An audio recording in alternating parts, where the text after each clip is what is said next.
Buddy, welcome. So we'd like you to quickly find your seats so that in about 10 minutes here we're going to get the program going. So welcome and find your seats. Good afternoon, everybody. Hello, hello, hello.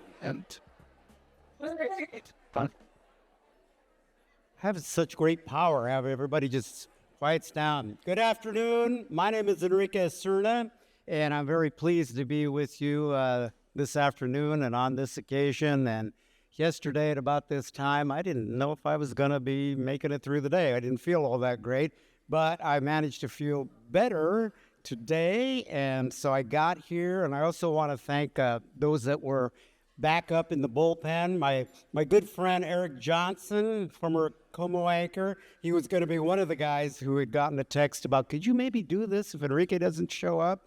And I think there was also one person, board member, Arden Leland. So give them a round of applause for being with the backups. Appreciate it. Well, I'm glad you're all here today for Page Ahead's 23rd annual A Taste of Reading Luncheon. Our theme today is Imagine the Possibilities, because literacy is the key to better futures, and without strong reading skills, it's hard for kids to build towards success in school and beyond. And on your way in, you may have seen our Imagine the Possibilities wall in the lobby. We'd love for you to add your voice to it today, because every response on that wall is a reminder of exactly why we are here. And one of the reasons I'm here is because I truly believe in reading. I'm a grandfather. Last time I emceed was, I believe, in 2023, and my oldest grandson, Nolan, was, I think, on his way to being about 3 years old. And he and I read a lot. In fact, he lives in San Diego, and every time I go down there, I always take him books. And now he always expects me to bring him a book every time I come down there. Since then, he's got two other little brothers, as my daughter has now a 4-year-old and 1-year-old twins. Yes, she is harried every day. And so, but they're a joy. They're a true joy. I don't know, did we have pictures of them? I guess not. I thought I did. I thought I sent you pictures. Anyway, they're cute. They're really cute. So I think that's the possibilities that we were talking about, bringing joy to children when you read a book to them, spending time with them. The last book I read to Nolan was a book about the desert. And I was in Arizona, and I picked up a book, and it had the animals that lived in the desert, and he was asking me all sorts of questions about that afterwards. So I love that because it just really encourages their curiosity. Plus, also, it just enhances his language skills so much. So literacy, I think everybody knows here, is the cornerstone of opportunity. When a child can read, possibilities open up. And when they can't, too many doors stay closed. That's why we're here, because every child deserves the tools to build a bright future. Now, today, we have a big goal, to raise $210,000 to help build home libraries for kids who really need them. I have a good feeling about this crowd, and so I know that you're going to be very generous today, and I think that we can reach that goal, so let's shoot for it. Now, you may have noticed a couple of special gifts on your chair when you came in today. Special notebooks and pens from Washington's Lottery are yours to take home. And our friends at Follett have graciously provided a wonderful picture book for your reading pleasure. And if you don't have a child in your life who would enjoy this book, please consider donating your copy to Page Ahead. I'm sure they would love to have them. Now, you can just leave them at your table, and our volunteers will box them up after the event. The wine, which most of you I know are enjoying right now, some of you are probably really being very thankful that we have wine here today, graciously donated by House of Smith, whose tasting room you can visit in Georgetown. Give them a round of applause for providing the wine. Okay, at this time, I'd like to welcome to the podium Briony Pentecost. Bree's been involved with Page Ahead for the past 5 years, serving as a secretary-treasurer, vice president, and now as board president. When not leading Page Ahead's efforts, she works in risk management at Bank of Hawaii and is passionate about ensuring every child has access to books and the opportunities literacy provides. Please welcome her.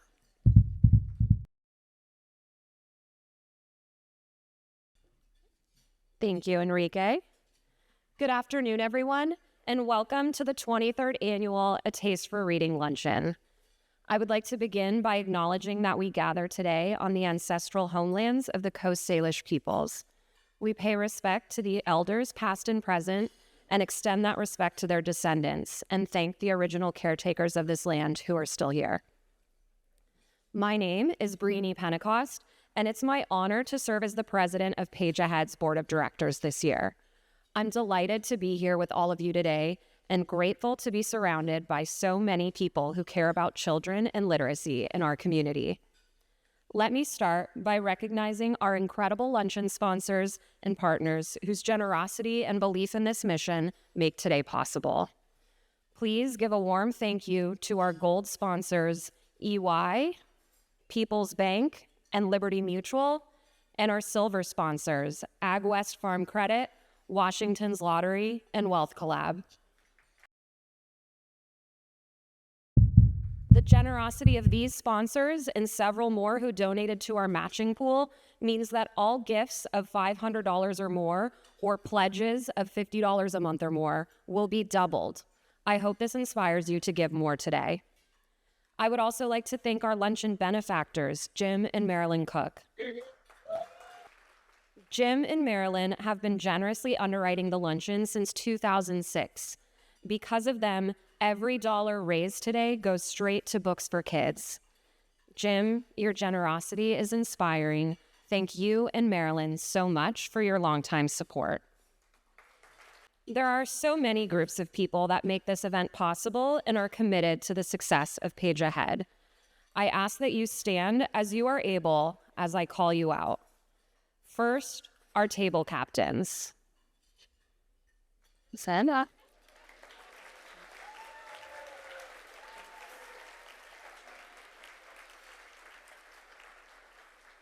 You are the heart of this luncheon. Many of you have supported Page Ahead for years, and today you've filled this room with even more people who share that passion. And to our new table captains, thank you for saying yes and putting yourselves out there. Because of you, this community is growing and more children will have books of their own. Next, a big thank you to the volunteers and to my fellow board of directors. Please stand, guys. Thank you.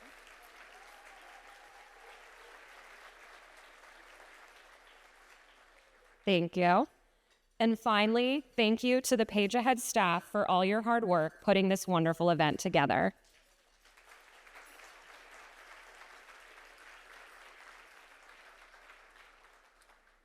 I would also like to introduce some special guests who we have in attendance today.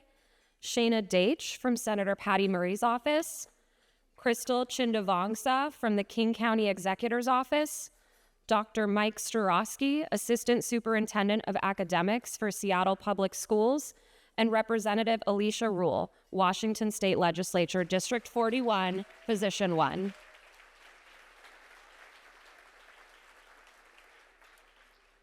Thank you all for coming and lending your support today. Now, you wouldn't necessarily expect someone like me to be passionate about children's literacy. I actually work in model risk management at a bank. Don't worry if you don't know what that is. None of my friends or family do either. But it means that I'm really more of a numbers girl by nature. So fair warning, you're about to hear some statistics from me today. But here's the thing. Even in my very math-heavy job, I spend far more time reading and writing documents than I do playing around with numbers in Excel. Critical thinking, clear communication, the ability to synthesize complex information, none of that comes from formulas alone. Reading helped build those skills, and honestly, I wouldn't be where I am today without it. Growing up, my mom was, and still is, an avid reader. I can still picture her walking our dogs with a leash in one hand and a book in the other. She really emphasized the value of reading and made sure books were always available in our home. I had to use my allowance for movies or dinner out with friends, but never for books. My parents understood something fundamental. Reading isn't just about literacy. It's the foundation of all learning, whether you're studying science, history, math, or anything else. At the time, this all felt completely normal, and I just assumed every home was like mine. It wasn't until I got involved with Page Ahead that I realized how much I had taken for granted and how many children grow up without that same access. That's what Page Ahead is working to change. Nationally, 61% of low-income families have no books at all in their homes. I honestly can't even wrap my head around the fact that something so basic is missing for so many. Right now, only 50% of students in Washington are reading at grade level. Children who can't read proficiently by 3rd grade are 4 times more likely not to graduate from high school on time. And when students don't graduate on time, the consequences can echo for a lifetime, limiting job opportunities, reducing earning potential, and making it harder to build a stable, secure future. This is why Page Ahead exists. Since our founding, we've distributed 5 million books to 1 million children across Washington.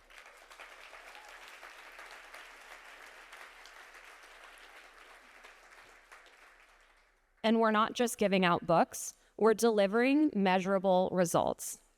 One of our flagship programs is Book Up Summer. By show of hands, how many of you have heard of it? Okay, thank God. All right. And has anyone actually volunteered and helped the students pick out their books? Still a good number, thank you. If you haven't had the chance yet, I'd highly recommend it.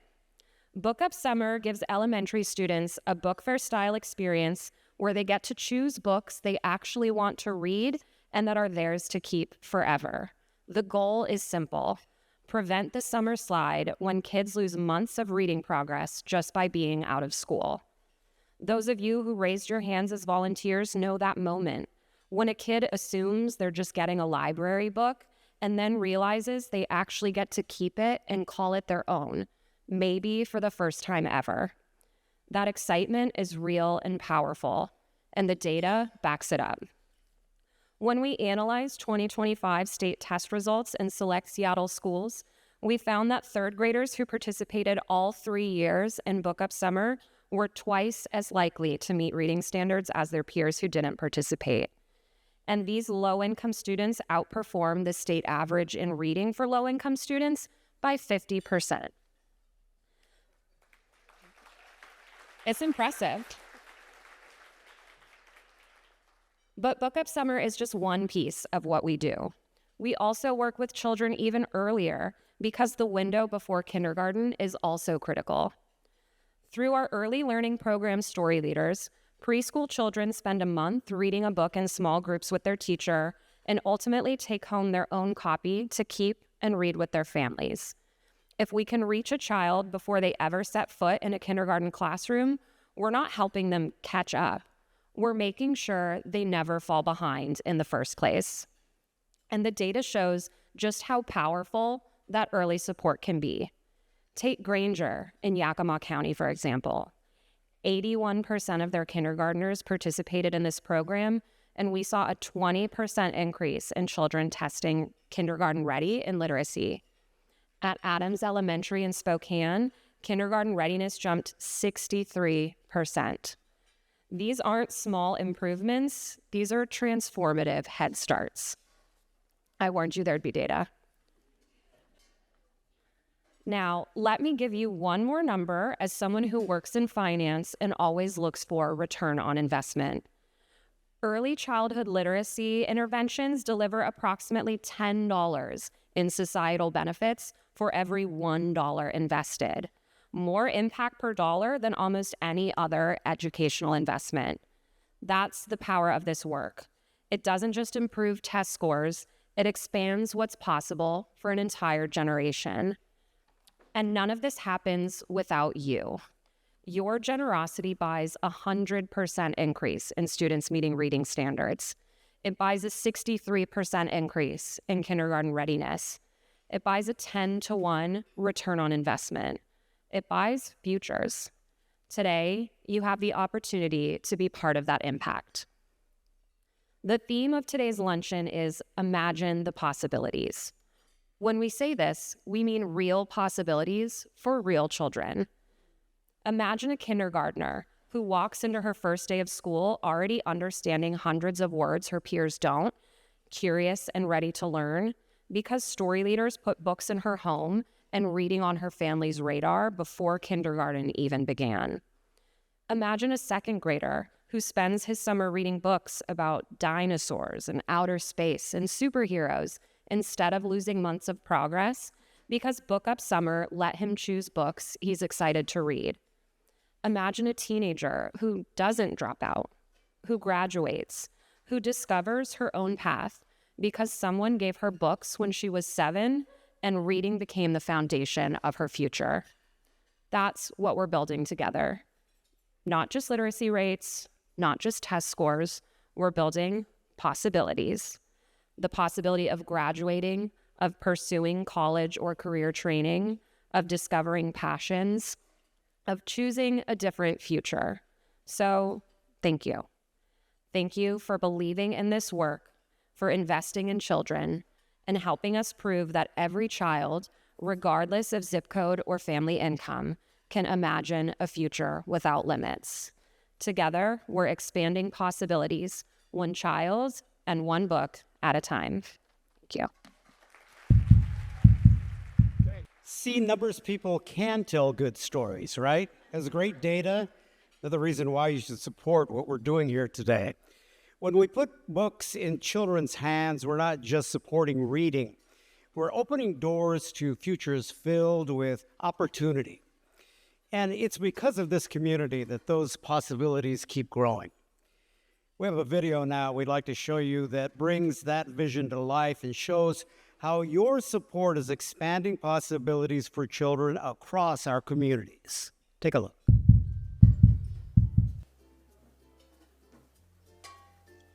Hi, I'm Dave Osmer. I was a member of the leadership team that founded Page Ahead back in 1990. On researching the issue, we learned that there was a high correlation between children who had books in their homes and their success in elementary school. So we decided to see what we might do to make a dent in the issue, and Books for Kids was born, later to become Page Ahead. The impact it has had on over 1 million children in Washington through the distribution of over 5 million books. Oh my goodness. And that our Leadership Tomorrow team, a bunch of amateurs, were able to create an organization that has grown to become such a powerful force in improving the lives of so many kids. Other than the pride I have in my family, the satisfaction I have from being able to help create Books for Kids /Page Ahead stands as the proudest accomplishment of my life.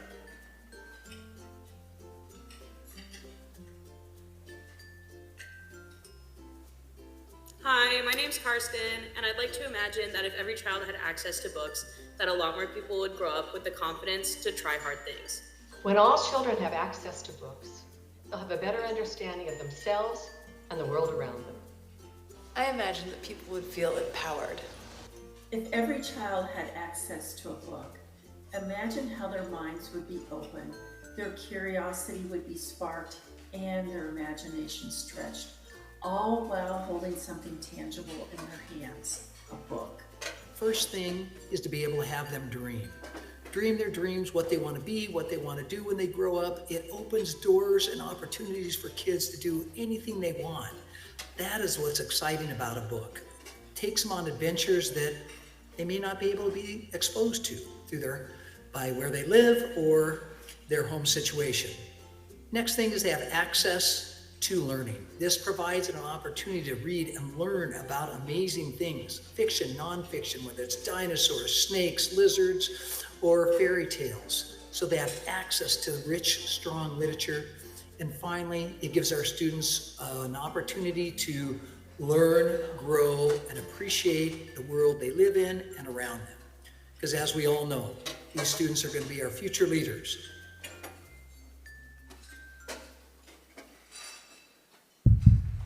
Our next speaker is not only a dedicated educator, but also a longtime friend of Page Ahead, who sees every day how books expand possibilities for children. Chris Robert is the librarian at Rocks Hill and Highland Park Elementary Schools in West Seattle. Before becoming a school librarian 12 years ago, Chris served as head teacher at Rocks Hill, a literacy coach at Madrona K-8, and spent 20 years as a K-5 classroom teacher. He's devoted his career to putting books into students' hands and helping them imagine what's possible. Please welcome Chris Robert to the stage.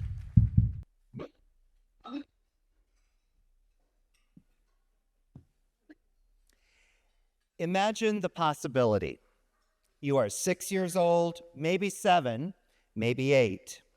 You walk into your school library and see shelves or tables filled with brand spanking new books. Your librarian says, "Today you will get to pick 12 books to take home. They're yours to read over the summer. These books are free and yours to keep, and no one will tell you which books to choose. You are in charge of selecting the books you want." Think back to when you were a kid. What books or characters or genres did you enjoy reading? What would you have excitedly grabbed off of those tables and shelves? As a kid, I devoured Encyclopedia Brown, the Hardy Boys, Nancy Drew, so I would have definitely grabbed anything that looked like a mystery or adventure book. But can you imagine the excitement? No parent there to tell you, pick these books. Your teacher is standing back and not advising you on your selections, and your librarian is there just to count and make sure you get 12 books. You are in charge.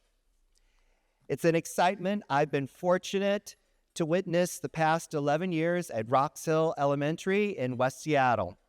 For 7 years, I was able to witness this joy and excitement at both Rocks Hill and Highland Park. And this is a scene I'll have the privilege to experience one last time on June 8th, 9th, and 10th at Rocks Hill before I retire from Seattle Public Schools. Yay.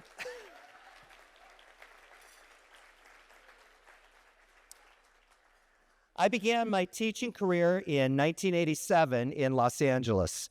6 years later, I moved to Seattle and am completing my 30th year in Seattle Public Schools. With jobs as a classroom teacher in charge of teaching reading, a literacy coach, and now librarian, I think it's safe to say that books and reading have been a passion and cornerstone of my career. And so I'm proud to be associated with Page Ahead and Book Up Summer. As a classroom teacher, I looped with 3 of my classes. If you don't know what this means, looping is when you stay with your students for 2 years and you move up a grade with them. I first looped with a class in 1990, following them from 1st grade to 2nd grade. In 1994, I looped again with a 3rd, 4th grade class as they moved to 4th and 5th grade. And then in 2001, I looped one final time with a kindergarten class as they moved to 1st grade. One of the things I got to see firsthand with each of these loops was a dip in reading achievement for some of my students during the summer between the loops. Before the class went on summer vacation, I knew exactly what level my students were reading at. And while some maintained or improved their reading levels over the summer, others dropped in their reading skill. Of course, I knew that the most likely reason for this dip was because my students were not reading over the summer. So when I heard about Book Up Summer during my first year as librarian in 2014, and its goal of putting books in the hands of kids to have something to read over the summer to prevent that inevitable summer slide, I thought, well, duh. Simple, yet so brilliant. As an educator, I've heard for years about the research on third grade reading achievement and how it is a predictor for future success, a predictor for success in both graduating from high school and for going to college. It's why Book Up Summer makes so much sense. Prevent the summer slide in the summers before first, second, and third grade. And hopefully, with consistent reading practice all year long and quality reading instruction in the classroom, you'll end up with students who are reading at grade level by the end of third grade and who will reach that predictor of success threshold. Some of you might recognize me from last year's luncheon. I was here with a group of 8 third graders from Rocks Hill who did the Reader's Theater performance. 6 of those 8 students had been at Rocks Hill since kindergarten and had participated in Book Up Summer for all 3 of their eligible years. The other 2 had participated only once at the end of their second grade year. As I worked with them on this performance, I was struck by how strong these students were in their reading, especially the 6 who had been at Rocks Hill since kindergarten. Because I spent quite a bit of time rehearsing with them, I asked the kids to think about the 36 books they had received during their 3 years in Book Up Summer. I said, it's always great when you get something for free, but I'm curious, what did getting those free books help you in any way? Here's what they had to say. Child number 1. I didn't used to read chapter books much, but most of the 12 free books I selected last year were chapter books. I'm used to reading graphic novels. But during the summer, I read one of the chapter books and really liked it. And I saw on the back cover that there were more books in this series, so my mom took me to the library last summer to get more, and now I've read 3 in that series. Child number 2. Same thing happened to me. I'd never read the Escape From series, but I got 2 of those books in second grade. I read both of them last summer. Child 3. Last year was my first year at Rocks Hill, so I just have the 12 from last year. But my dad made me read all of the books during the summer, and I think my reading got better. As a librarian who sees students once a week and serves almost 600 students, it's hard for me to quantify the impact of Book Up Summer on an individual student's reading achievement. But here's what I can say. For those kids who have books at home before they begin kindergarten, this program enhances the literacy learning that took place before they started school. But for those kids who start school with very few books in their home, Book Up Summer is a support that they need as they play a very challenging game of catch-up. As a former kindergarten teacher, I've seen the stark discrepancy between those students who begin school coming from a print-rich environment as compared to those who don't have access to a lot of books. Many of our lower-income students might begin school not knowing how to hold or orient a book. Some of these students come from non-English speaking homes and may have little knowledge of letters or how they sound in English. They may not be able to recognize words. This knowledge of letters and words begins with having a library of books in the home. Some of these students have families who work long hours or who may not have easy access to transportation, so they're not able to visit the public library or a bookstore during the summer. Book Up Summer is a literacy lifeline for these kids. I'm proud to have served a small part of Book Up Summer these past 12 years. During this time, I've had 5 principals at Rocks Hill, and with each one, I've had to explain what Book Up Summer is and sell them on its benefits, as principals have to be efficient managers of their school's budget and thus are cautious in how money is spent. Each school does have to pay a small fee to participate in Book Up Summer. And so the principal has to decide, like any other expense, if the result is worth it. My argument has always been the same. Participating in Book Up Summer is a no-brainer.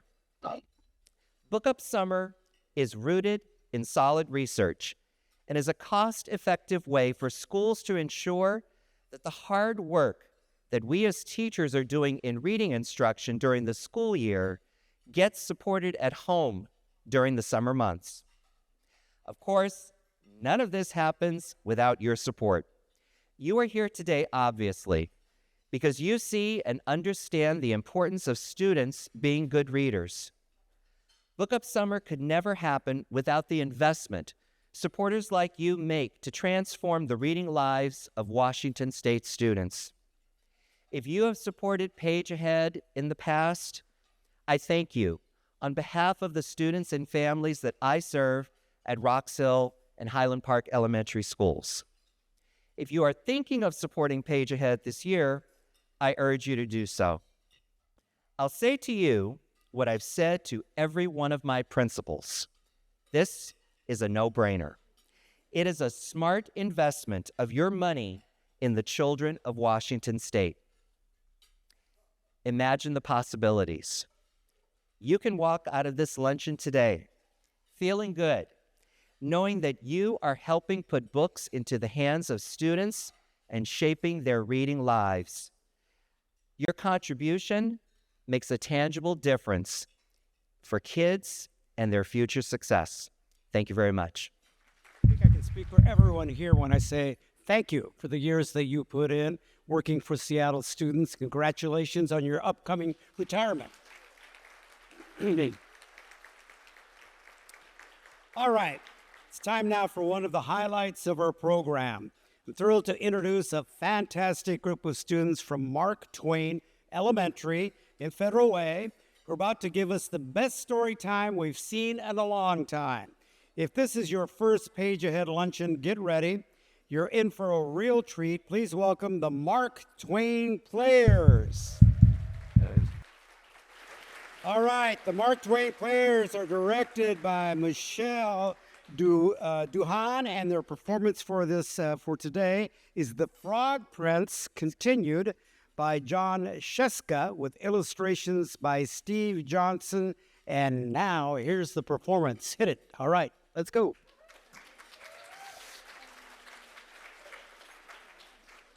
Okay.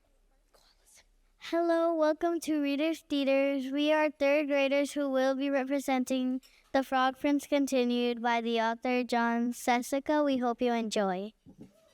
Your name.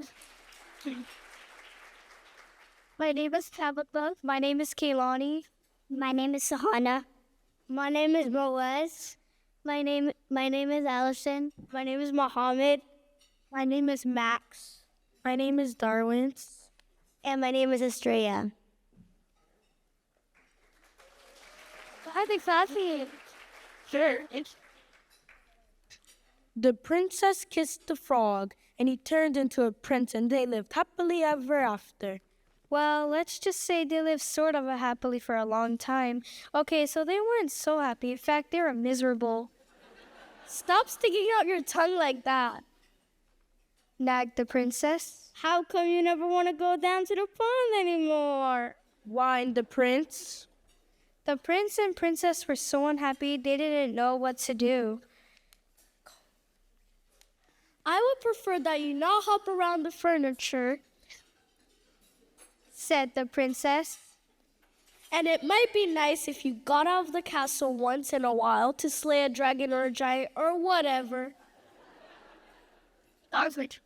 The prince didn't feel like going out and slaying anything. He just felt like running away. But then he reread his book, and it said right there at the end of his story, they live happily ever after. The end. So he stayed in the castle and drove the princess crazy. Then one day, the princess threw a perfectly awful fit. First, you keep me awake all night with your horrible croaking snore. Now, I found a lily pad in your pocket. I can't believe I actually kissed your slimy frog lips. Sometimes I think we'll both better be off if you're still a frog. That's when the idea hit him. The prince thought, still a frog. Yes, that's it. And he ran off into the forest looking for a witch that could turn him back into a frog. The prince hadn't gone far when he ran into just the person he was looking for. Miss Witch, excuse me, Miss Witch. I wonder if you could help me. Say you're not looking for a princess to kiss, are you? Oh no, I've already been kissed. I am the frog prince, actually. I was hoping if you could turn me back into a frog. Are you sure you're not looking for a beautiful sleeping princess to kiss and wake up? No, I'm the frog prince. That's funny. You don't look like a frog. Well, no matter if you're a prince, and I'll have to cast a nasty spell on you. I can't have any princes waking up Sleeping Beauty before the 100 years are up. The prince didn't stick around to see which nasty spell the witch had in mind. He ran deeper into the forest until he came into a tiny cottage where he saw another lady who might help him. Miss Witch, excuse me, Miss Witch. I wonder if you could help me. I'm a prince and... What did you say, prince? Croaked the witch. No, no. I'm not the prince looking for Sleeping Beauty, but yes, I'm the frog prince, and I'm looking for a member of a profession who can turn me back into a frog so I can live happily ever after. Frog prince, you say? I thought frogs were little green guys with webbed feet. Well, no matter if you're a prince, and I can't have any princesses rescuing Snow White. Here, eat the rest of this apple. The prince who knew his fairy tales and knew a poisoned apple when he saw one didn't even stay to say, no, thank you. He turned and ran deeper into the forest. Soon he came to a strange-looking house with a witch outside. Miss Witch, excuse me, Miss Witch. I wonder if you could help me. I'm the frog.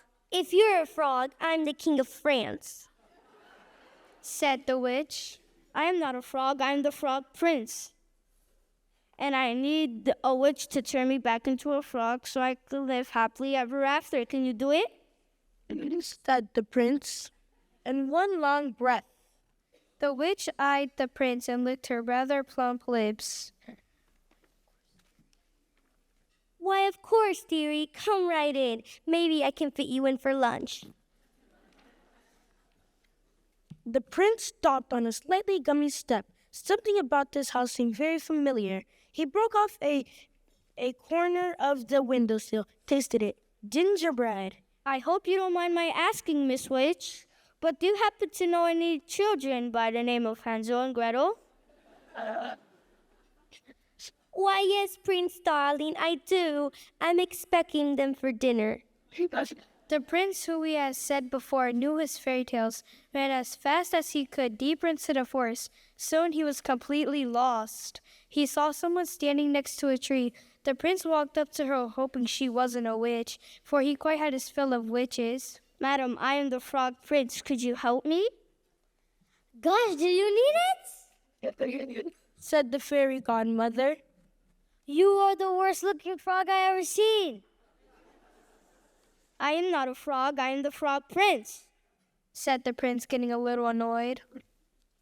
And I need someone to turn me back into a frog so I can live happily ever after. Well, I'm on my way to see a girl in the village about going to a ball, but I suppose I'll give it a try. I never done frogs before, you know. And with that, the fairy godmother waved her magic wand and turned the prince into a beautiful carriage. The prince couldn't believe his rotten luck. The sun went down, the forest got spookier, and the prince became more and more frightened.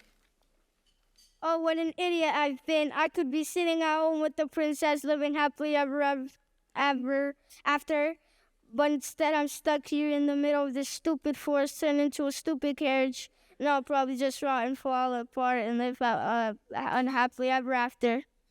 The prince thought these terrible, frightening kinds of thoughts, and a few words to tell, until far away in the village, the clock struck midnight. The carriage instantly turned back into his former prince self and ran by the light of the moon until he was safe inside his own castle. Where have you been? I've been worried sick. You're 7 hours late. Your dinner's cold. Your clothes are a mess. The prince looked at the princess who had believed in him in the world when no one else had. The princess who actually kissed his slimy frog lips. The princess who loved him. The prince kissed the princess. They both turned into frogs, and they hopped off happily ever after. The end. Darcy.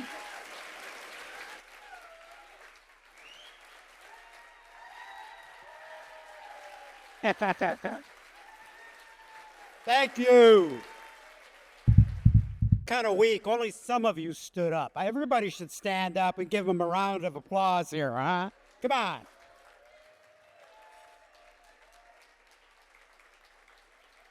Encore. Amazing performance from the Mark Twain players. All right. I want one of those hats. Okay. At this time, I'd like to welcome Darby DuComb to the stage. Darby is an attorney with the City of Seattle and a dedicated champion for Page Ahead's mission. She served on the Page Ahead board from 2005 to 2011, including as board president, and she's been a passionate advocate for children's literacy for many years.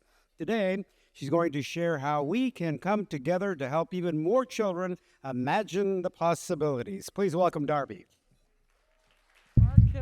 Mark Twain Elementary. What a great performance, huh? Those guys were great. I think one of my favorite Mark Twain quotes is, "The secret of getting ahead is getting started." And that's what Page Ahead does. It helps kids get started. It helped me get started as an enthusiast for children's literacy. I'm Darby DuComb, and I want to thank you all for being here today to inspire a love of reading and to close the reading achievement gap. I champion Page Ahead because I believe we cannot solve our economic, environmental, and social problems until we first solve our literacy problem. I'm sure, like you, you're drawn to the cause because I believe illiteracy is at the root of what ails us. It was over 20 years ago when a distinguished woman here in the room recorded me to join the board, Burl Simpson. I had a 5-year-old who was just adored books and became a voracious reader, and I wanted that for every child. And it's just fantastic to be here with you today, Burl, and Chris, who is also part of my entourage. And now Christine, my sister-in-law, is on the board, so we're keeping it in the family up here. And Page Ahead has evolved so much since 2005. We didn't have Book Up Summer in 2005. Our beloved program was created because Page Ahead followed the evidence. Study after study started to show that the summer reading loss was the real reason kids were falling behind in reading achievement. And we flipped our business model on its head. We went from giving kids 3 books 3 times a year during the school year to giving them 12 books right before summer break.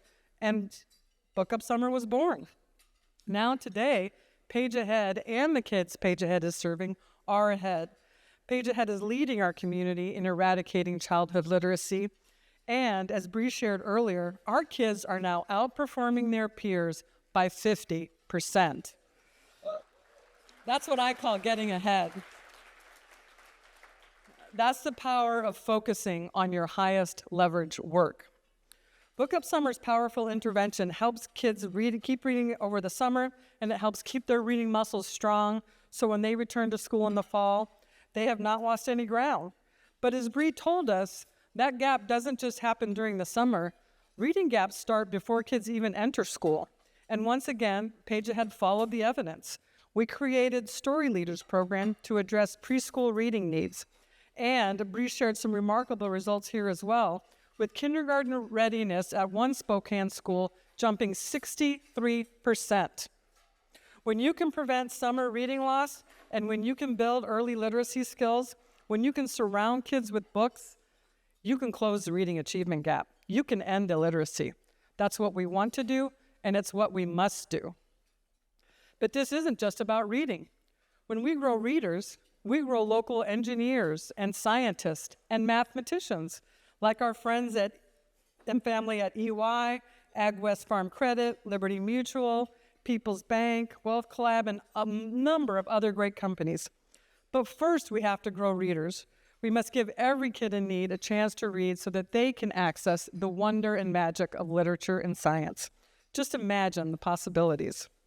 And all of us, together in this room, we're going to take Mark Twain's advice and we're going to get started today. And now I know you're all getting anxious and getting ready to leave. And in a moment, I'm going to ask the table captains to hand out their pledge cards. But no, not yet. Because right now, I want to emphasize how important every dollar your support means to Page Ahead. First, if you think literacy is expensive, think again. There are 235,000 students in K through second grade in Washington State.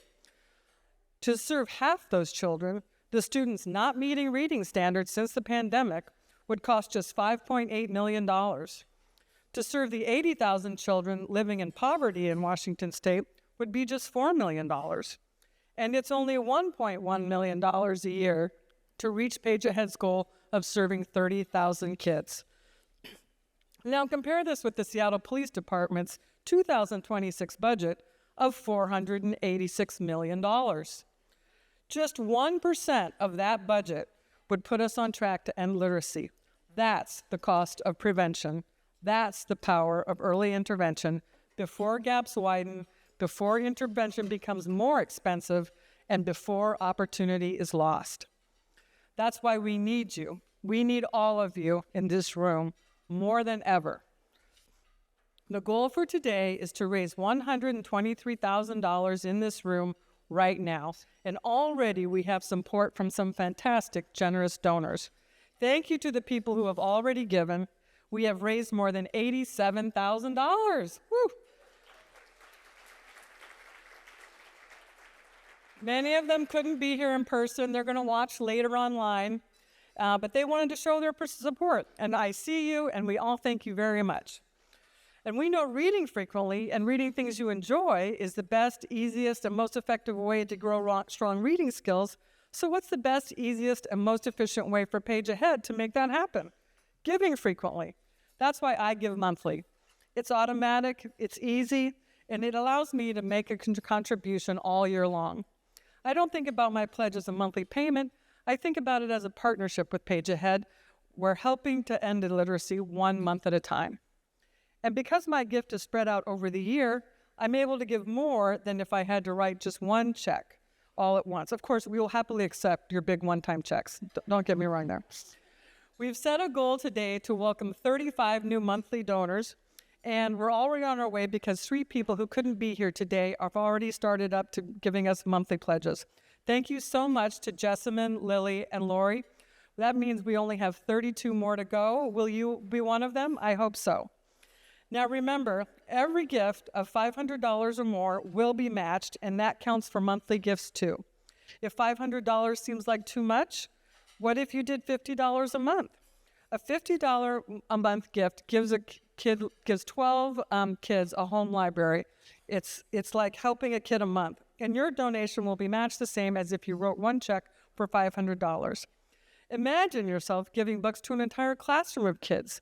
Does it seem out of reach? It really is not. A monthly gift of $100 will provide a whole classroom with books to read all summer long. That's what I do. Or you can give more. You could serve an entire school for $10,000. Just think of the impact you could have. When you arrived today, did you see the interactive wall in the lobby? I hope you took a moment to reflect and imagine the possibilities. What our world would be like if every child had the books that they love. I imagine a world where children have endless possibilities and endless opportunity.